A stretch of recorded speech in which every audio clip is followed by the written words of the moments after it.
impeachment calendar that is gentleman may proceed. because you issued the first impeachment calendar was issued by the Senate President when we were already on break. I mean, Mr. President, tama po yun, di ba? That is correct. So, Mr. President, may we know when His Honor issued the first legislative calendar, impeachment calendar, which fixed June 2 as the time for receiving the House prosecutors, may we know the basis of the authority of the Senate President when he issued the first impeachment calendar, Mr. President? Article 1 of the impeachment rules, which says that the Senate President can set the date for the presentation of the articles of impeachment. Mention was made specifically of the Senate President.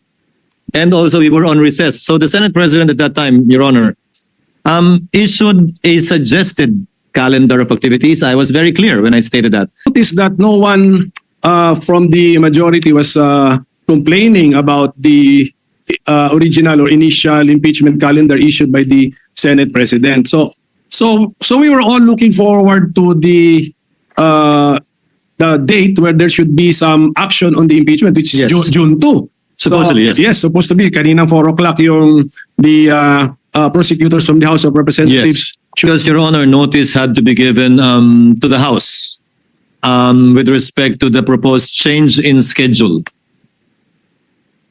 And we could not decide on moving it after the House members are already here in the Senate. That was the reason behind it. That was His Honor's judgment call, Mr. President. Yes, Mr. President. Yes, Your Honor. Just on another matter, Mr. President, yung appearance ba ng House prosecutors ay nasa Senate impeachment rules or you just took this from American practice, Mr. President? It is not in the rules. That was lifted from American practice because what was done before was that the majority leader, the Senate majority leader, was the one that read the articles of impeachment that was referred to the Committee on Rules that triggered the convening of the impeachment court. When we researched on it, we thought it was more proper, given that we should have no part in the impeachment trial, in the prosecution of the impeachment case, that the prosecutors should themselves. Baka yun po yung tanong nyo. But it was the Senate President to research on American practice. How do they do it in the United In States? plenary, Your Honors, not as an impeachment court, because again, mere receipt by the section does not operationalize or start the process of impeachment. Any communication, and that is a communication from the House, must be referred by plenary to the appropriate committee for proper action. May we know the rule, Mr. President, that it should sorry? be? May we know what the specific rule? Is that in the rules or is that by practice? Are we using the word Senate in one paragraph in two concepts? One, a Senate legislative body, and the other as the court? I believe so, Mr. President, Your Honor. But again, since these manifestations, also the manifestation made by our distinguished majority floor leader himself earlier, after these manifestations are made, these matters and these statements will be referred to the Committee on Rules for them to look into it.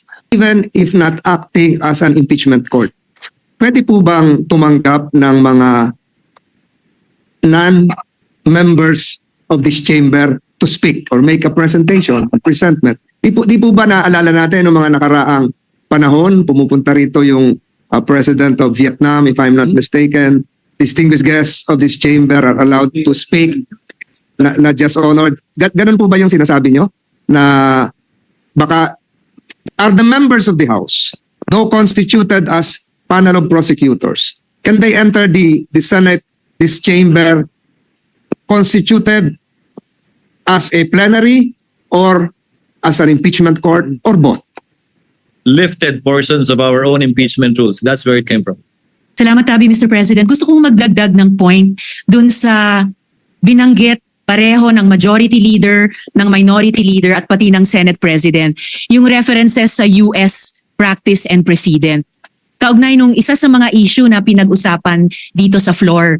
Kung pwede ba o dapat bang mag-carry over yung impeachment process mula sa 19th Congress hanggang sa 20th Congress. And I would just like to put this on the record, Mr. President.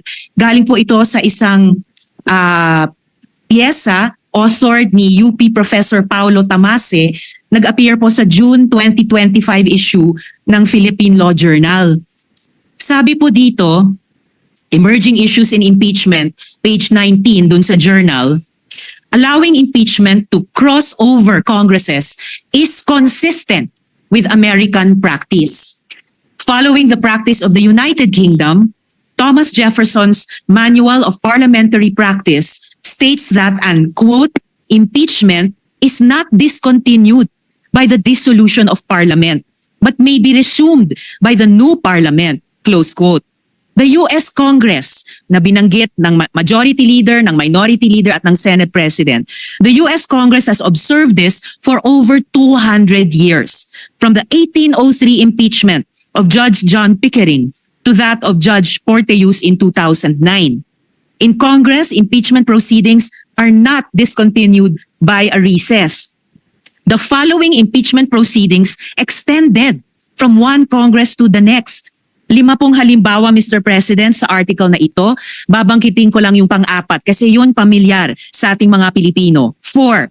The impeachment of President Clinton was presented to the Senate after the Senate had adjourned sine die. After, Mr. President, the Senate had adjourned sine die for the 105th Congress, and the Senate conducted the trial in the 106th Congress, Mr. President. So, for the record lamang po, dahil very, very pertinent sa binanggit ng Majority Leader, ng Minority Leader, at pati ng Senate President na following US practice and precedent. And with one very recent concrete example po dun sa impeachment ni US President Clinton. So I hope that we can consider this in our own decision-making, Mr. President, even after the rescheduled presentation by the House prosecutors to the Senate as an impeachment court on 11th June.